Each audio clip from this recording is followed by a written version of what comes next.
மக்கள் அனைவருக்கும் வணக்கம். நடிகர் விஜயுடைய வலதுகரமாக அரசியல் தொடங்கினதுக்கு அப்புறம் வலதுகரமா இருந்த மிக முக்கியமான நபர் இந்த ஆதவ அர்ஜுனா.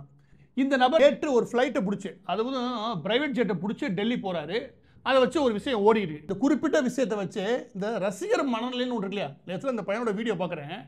கூட்டத்தில் மயங்கி விழுந்துட்டாங்க, அதற்கான இதற்கான ஒரே ஜாலியாக சந்தோஷமா இருக்குன்னு வெகுளியாக அந்த பையன் பேசக்கூடிய அந்த வீடியோ எல்லா பக்கமும் வைரல் ஆகுது.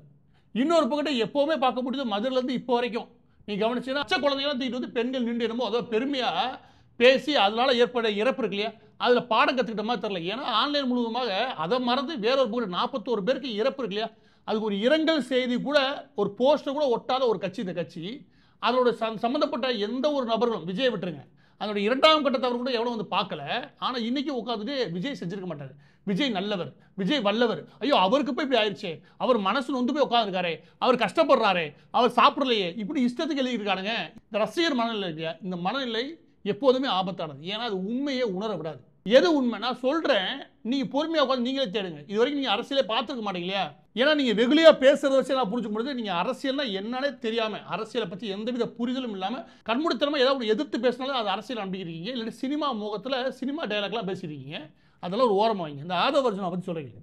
இந்த ஆள் டெல்லி போகிறான் இல்லையா, இந்த போகிற ஃப்ளைட் இருக்கு இல்லையா, இந்த ஃப்ளைட்டுக்கு அவன் ஒரு நாளைக்கு 1 மணி நேரத்துக்கு அவன் செலவு பண்ணுற தொகை 15 லட்சம் ரூபாய். போய் சேர்றதுக்கு இல்லையா 3 மணி நேரம். இவன் போயிட்டு வர்றதுக்கு ஏறப்பட குறைஞ்சபட்சம் 80 to 90 லட்சம் ரூபா செலவு பண்ணுவான். யார்? ஆதவ அர்ஜுனா. அவ்வளோ காசு இவன் இருக்கானா, இவன் பிறப்பிலே பெரும் பணக்காரலாம் கிடையாது. இவர் ஒரு வீட்டில் பொண்ணு எடுக்கிறாப்புல, அது லாட்டரி மாற்றி குடும்பம். அந்த குடும்பத்தில் பொண்ணு எடுத்ததாலேயே இந்த அளவுக்கு செல்வ செழிப்பாக வாழ முடியும். இது செல்வ செழிப்பாக வாழ்றாரு ஆதவ அர்ஜுனா, அதனால தான் நான் அதை பற்றி பேசுகிறேன். அது கிடையவே கிடையாது. இதுலேருந்து என்ன உண்மைன்றது இதுக்கப்புறம் தான் இருக்குது. இவர் போனது கதையே இல்லை, இவர் யாரை மீட் பண்ணுற கதையே கிடையாது. இது விஷயம் என்ன அப்படின்னா, இந்த ஆதவ அர்ஜுனோட மாமனார் இருக்காரு, அவர் காசில் தான் வாழ்றான். சொந்தமாக எனக்கு தெரிஞ்சு உழைச்சி எதுக்கு சம்பாரிச்சமா எனக்கு தெரியுது.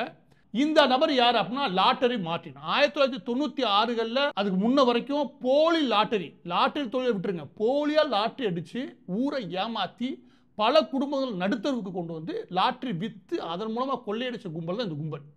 இன்னைக்கும் தமிழ்நாடு மட்டும் கிடையாது, கேரளா, சிக்கிம், பஞ்சாப் ஏகப்பட்ட இடங்களில் இந்த நபர் மீது வழக்கு உண்டு. எல்லாமே போலி லாட்டரி சம்பந்தப்பட்டது, இல்லை கருப்பு பணம் சம்பந்தப்பட்டது. இவர் மீது மட்டும் கிடையாது, இவங்க குடும்பத்து மீதே இருக்கும். இப்போ அவரோட மாமனார் தெரிஞ்சுட்டு என்ன பண்ண போறீங்க? இதே விஷயம் இருக்கு. என்ன அப்படின்னா, இந்த மாமனார் இருக்கார் இல்லையா, போன எலெக்ஷன்ல 509 கோடி திமுகவுக்கு நன்கொடை மட்டும் கொடுத்தாரு. எப்படி நன்கொடையா மட்டும் 509 கோடி கொடுத்தாரு. 1996 அப்புறம் எல்லா காலமும் திமுகவுக்கு பெரிய லெவலில் படியளந்தது யார் அப்படின்னா இந்த லாட்டரி மார்ட்டின். இந்த லாட்டரி மார்ட்டினுடைய பக்கத்தில் கூடிய ஸ்டாலின், அதுக்கப்புறம் சபரீசன் யாரு, நம்ம ஸ்டாலினுடைய மருமகன், அதுக்கு பக்கத்தில் ஆதவ அர்ஜுனா இருப்பாங்க. எல்லா காலமும் ஆதவ அர்ஜுனா இதுக்காக தான் கடந்த தேர்தல் வரைக்கும் திமுக வேலை பார்த்தவர். இப்போ இந்த நபர் தான் இங்கே இருக்காரு, நம்ம விஜய்கிட்ட இருக்காரு. அப்போ ஒட்டுமொத்த காசை எடுத்துகிட்டு போய் விஜய்க்கு செலவு பண்ண வேண்டிய அவசியம் என்ன? நான் திரும்ப சொல்கிறேன், விஜய் போய் வரக்கூடிய எல்லா செலவுகள் ஆரம்பித்து மாநாடு நடத்துறது எல்லா செலவையும் பார்க்கறது லாட்டரி குடும்பத்தை சேர்ந்த ஆதவ அர்ஜுனா தான். சரியா? இதை தெளிவாக புரிஞ்சுக்கும். இது சுவாரஸ்யமான விஷயம் தெரியுமா, இந்த நபர் காசு கொடுத்த மட்டும் கிடையாது, இவரோட சேர்த்து எஸ்என்ஜே ஜெயமுருகன், அதாவது எஸ்என்ஜே பிராண்டோடைய ஜெயமுருகன் ஒருத்தர் இருக்காரு. எனக்கு இப்படி வச்சுக்கோங்களேன், டாஸ்மாக் கடைகள் இருக்குல்ல, அதில் வாங்கக்கூடிய பெரும்பாலான பீரு விஸ்கி எல்லாமே பெரும்பாலும் ஒரு 50% மேலே கிடைக்கிறது இவருடைய பிராண்டு தான். இவர் திமுக குடும்பத்துக்கு நெருக்கம். இதையும் நீங்கள் தேடி படிச்சுக்கணும். இவரும் திமுக குடும்பத்துக்கு நெருக்கம், இவரும் திமுக குடும்பத்துக்கு நெருக்கம். இவங்க ரெண்டும் சேர்ந்து பிஸ்னஸும் பண்ணுறாங்க. எங்கேருந்து விஜய் அவர்களுக்கு இவங்களால ஆதாயம் கிடைச்ச காசுகளை அதை செலவு பண்ண வேண்டிய அவசியம் இருக்குது. அப்போ எல்லாமே நெட்வொர்க்கு.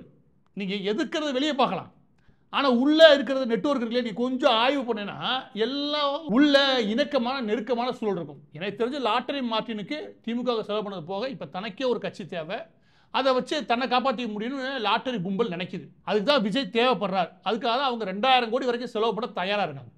இப்படின்னு ஒரு காசு இருக்கக்கூடிய கும்பல் பிரபலமான மனிதர்களை வச்சு ஆடக்கூடிய ஆட்டம்னு இருக்கு இல்லையா, அதுதான் இங்கே அரசியலாக நகருது. தமிழ்நாட்டோட தலையெழுத்து என்னமோ அப்படி ஆகிப்போச்சு. ஆனால் உண்மையை பாரு, லாட்டரி மார்ட்டினுடைய மருமகன் ஆதவ அர்ஜுனுக்காக ஆதரவு நின்று நீ சண்டை ஓடிட்டு, அவரோட கூட்டாளிகளுடைய எஸ்என்ஜே ஜெயமுருகனோட சேர்ந்துக்கிட்டு அவரோட காசை வாங்கி திமுக அவரோட பலத்தை காமிக்குது. நீங்கள் ரெண்டும் சண்டை போடுறாங்க, சரி சண்டை போட்டு போகிறாங்க, அதிகாரத்துக்காகவும் பணத்துக்காகவும் சண்டை போட்டு போகிறாங்க. இந்த இடத்துல எதுவுமே இல்லாத அன்றாடம் காட்சியாக இருக்கக்கூடிய உனக்கு என்ன வேலை? நீ ரசிச்சையா பாராட்ட, உனக்கு அந்த அபிமானமான எனக்கு பிடிச்ச நடிகரா அது திரையை பார்த்து கொண்டாடினியா, நான் அதை மதிக்கிறேன். எனக்கு அவர் ரொம்பவே பிடிச்சிருக்கு, அவர் நல்லா இருக்குன்னு நினைக்கிறியா, உன்னை உன்னதமான எண்ணத்தை நான் மதிக்கிறேன். ஆனால் இது எல்லாமே ஒரு முட்டாள்தனத்தை நோக்கி நகர்த்திடக்கூடாது. ஏன் அப்படி சொல்கிறேன்னா, எப்பவுமே நமக்கு ரொம்ப பிடிச்சி போச்சுன்னு வச்சுக்கோங்க, இதை மனசில் வச்சுக்கோங்க. இது உன்னோட காதலில் ஆரம்பித்து எதில் வேணால் அப்ளை பண்ணிக்கும். உனக்கு ரொம்ப மனசுக்கு நெருக்கமாக பிடிச்சி போச்சுன்னு வச்சுக்கோ, பிடிச்சதுனாலேயே ஒரு உண்மையை உணர முடியாத நிலைமையை உனக்கு தள்ளிடும். ஒரு உண்மைன்றது வேற, உனக்கு பிடிச்சதுன்றது வேற. இங்கே ரசிகர் மனநிலைன்றது அதான் பிரச்சனை. ஒரு உண்மையை சொல்லணும்னு வச்சுக்கோங்க, அது ஏறவே ஏறாது. ஏன்னா பிடிச்சிருக்கு இல்லையா, அந்த உண்மையை அப்படியே நிராகரிக்கிறது. ஒரு உண்மையை நீ ஏற்றுக்கொள்ளலைன்னு வச்சுக்கோ, ஒரு உண்மையை நீ உணரலைன்னு வச்சுக்கோ, நஷ்டம் வேறு யாரும் கிடையாது, நமக்கு தான். இன்னைக்கு 41 உயிர் போகிறதுக்கு காரணமும் அதே தான், அந்த மனநிலை தான். ஆனால் பாருங்க, இவனுங்க சத்தியம், நீதி, நேர்மை பேசும்போது எனக்கே வாயில் 4 குத்துரும் போல இருக்குது. டேய், உங்கள் வரலாறு என்னடா? உங்களால் எனக்கு தெரிஞ்சு தமிழகத்தில் ஒரு 30 லட்சம் குடும்பம் நாசமாக போயிருக்கும். அப்படி சம்பாரிச்ச காசில் வந்துட்டு இன்னைக்கு என்ன சொல்கிறாங்க, நீதி, நேர்மை, நியாயம் பேசுகிறானுங்க. அப்போ தான் கூடுதலாக கோவம் வரும்னு வச்சுக்கோங்க. இப்போ இது ஒரு பக்கெட்டு, அதாவது விஜயை பொறுத்த வரைக்கும் ஒரு பக்கெட்டு. வலதுகரம் முழுக்க முழுக்க காசு, ஃபைனான்ஸு, மாநாடு நடத்துறது, பொதுக்கூட்டம் நடத்துறது, பேரை நடத்துறது, அதுக்கு பஸ் ரெடி பண்ணுறது, பஸ்ஸை செலவு பண்ணுறது, சோசியல் மீடியாவில் எப்படி கொண்டு போய் சேர்க்கறது, வெளிநாடுகள் மற்ற இடங்கள்லேருந்து எப்படி இந்த சோசியல் மீடியாவில் லைக் வாங்குறது, இதுக்காக முழு செலவையும் ஏற்று தனியாக ஒரு நிறுவனமே போட்டு நடத்தியிருக்காப்புல ஆதவர்ஜுனா. இன்னும் 1000 கோடி இல்லை, 3000 கோடி 4000 கோடி செலவு பண்ண சொன்னாலும் செலவு பண்ணுவானுங்க. அவ்வளோ காசு இருக்கு வீட்டு. இது ஒரு பக்கெட்டு. ஆனால் 30 லட்சம் 40 லட்சம் செலவு பண்ணி ஃப்ளைட்டில் பறந்து டெல்லி வரைக்கும் போக முடிஞ்ச இவங்கனால கரூருக்கு வர முடியல. பார்த்தீங்களா? உங்களை என்ன மதிக்கிறான்னு புரிஞ்சுக்கோங்க. இவங்களோட ஏற்பாட்டில் இவங்க தான் வர சொன்னானுங்க. அதில் ரசிகர்களுடைய மனநிலையை பயன்படுத்திட்டானுங்க. இவங்க வர சொன்ன இடத்துல ஒரு கூட்ட நெரிசல் ஏற்பட்டு 42 பேர் இறந்து போகிறாங்கன்னா, குறைஞ்சபட்சமாக என்னோட எங்கள் சைடான தவறுகளை நாங்கள் திருத்துறோம், அரசாங்கம் தன் பக்க தவறுகளை திருத்தணும், இந்த ஒரு குறைஞ்சபட்ச நேர்மோடு இவங்க கிடையாது. வந்து பார்க்குன்ற ஒரு ஈவியரை கூட கிடையாது. இவன் அப்படியே ஓரமாக வைங்க. நான் சொன்ன செய்திகளாகலையே கொஞ்சம் நெட்டில் தேடுங்க. லாட்டரி மாற்றினார், அந்த உறவுலாம் என்ன, அப்போ தான் இது எல்லாம் இன்னும் ஒரே நெட்வொர்க்கில் வரான்னு தெரியும். அதுதான் அரசியல். நீ அரசியல் நீ எப்படி தான் பார்க்குறான்னு சொல்லவா? சினிமா படத்தில் ஏதோ ஒரு படத்தில் விஜய் வராரு, அவர் தான் ஹீரோ, வில்லன் ஒருத்தர் இருக்காரு, அவரை தூக்கி போட்டு போட்டி எடுக்கிறாரு, அது படம். அது மாதிரி அரசியல் இருக்கவே இருக்காது ராஜா. 10 பைசா இல்லாமல் பக்கத்தில் விட மாட்டாங்க. இதுவே நீயே 3000 கோடி வச்சுட்டு பக்கத்தில் போன வச்சுக்கவேன், இன்னைக்கு நீ தான் அவருக்கு வலதுகரத்தில் இருப்பார். நிச்சயமாக நீ தான் வலதுகரம். எனவே உன்னுடைய தவறுகள் எல்லாம் மன்னிக்கப்படும். பாருங்க, லாட்டரி சம்பாதிச்ச காசில் வாழ்ந்த ஒருத்தனை அவரால் லெஃப்ட் ஹேண்டை சேர்த்துக்க முடியுது. காரணம் காசு. நீ கூட்டத்தில் 11 மணி வெயிலில் வந்து உன் பிள்ளையோட நிற்கணும், நான் 7 மணிக்கு வரேன், அதுக்கு தான் நீ. அப்போ எந்த இடத்துல நீ இங்கே ஈக்குவலாக இருக்க நினைக்கிற? இங்கே சரிசமமாக இந்த ஒரு உயிரே கிடையாது. அந்த புரிதலுக்கு வா. அதுக்கடுத்து இரண்டாவது நபர் வலதுகரம் சொல்லியாச்சு, இடதுகரம் ஒரு ஆள். அந்த தமிழக வெற்றி கழகத்தினுடைய பொதுச் செயலாளர் புஷி ஆனந்த். கரூரில் நிகழ்வு நடக்கிறது 8:30 நடக்குது.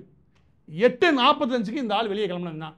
அதுவா மருத்துவமனைக்கெலாம் போகவே இல்லை, அங்கேருந்து எஸ்கேப் ஆனது தான். அதுக்கப்புறம் இவனை நம்ம பார்க்கவே இல்லை. இவனுக்கு ஃபோன் பண்ணாலும் ரீச் ஆகாமல் இல்லை. 4 நாட்களுக்கு மேலே தலைமறைவாக இருக்கான். தமிழக காவல்துறையை பொறுத்த வரைக்கும் சுமார் 5 கம்பெனி போலீஸை போட்டு இவனை தேடிக்கிறாங்க, தனிப்படை அமைச்சு தேடிக்கிறாங்க. எங்கேயுமே இவன் சிக்கவே இல்லை.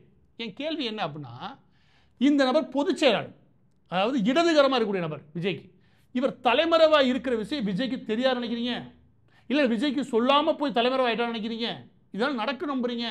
ஆனால் விஜய் என்ன சொல்கிறாரு, என்னையே முடிஞ்ச தொட்டு பாருங்க. அந்த நிகழ்ச்சியை ஏற்பாடு பண்ணது இந்த ஆள் தான், அதுக்கு பெர்மிஷன் வாங்கினது இந்த ஆள் தான். ஸோ நிகழ்ச்சியை எவன் நடத்துகிறானோ அவன் மீது தான் எஃப்ஐஆர் ஃபைல் ஆகும், அவனை தான் பிடிச்சி விசாரணை பண்ணுவாங்க. எனவே நீங்கள் மற்ற அரசியல் கட்சியெல்லாம் பார்த்து வச்சுக்கோங்க, அவங்க மீது தான் வழக்கு பதிவு போது நேரடியாக எதிர்கொள்வாங்க. நீங்கள் உதயநிதி வரைக்கும் நான் சொல்கிறேன், எந்த கட்சி வேணாலும் எடுத்துக்கோங்க, ஒரு அரசியல்வாதியாக நேர்மையாக அதை எதிர்கொள்றதுக்கு தயாராக இருப்பாங்க. எந்த கட்சியோட பொதுச் செயலாளர், அதுவும் 2ஆம் கட்டத்தில் கூட முக்கியமான தலைவர்களாக அவங்க யாருமே ஓடி போக மாட்டாங்க. பொதுச் செயலாளர் இருக்கான், ஓடி போயிட்டான், இந்த வயசில் தலைமறைவாயிட்டான். அவனும் வந்து பார்க்கல, இவனும் வந்து பார்க்கல, விஜய் வந்து கூட்ட வந்து கதை விடுறானுங்க. அப்போ எவனுமே வந்து பார்க்கல, எவனுமே வந்து பார்க்கலன்ற வச்சுக்கோ. ஆனால் அந்த கரூரில் இருக்கிற ஆஃபீஸர்களே அவனே காலி விட்டு ஓடிட்டாய்.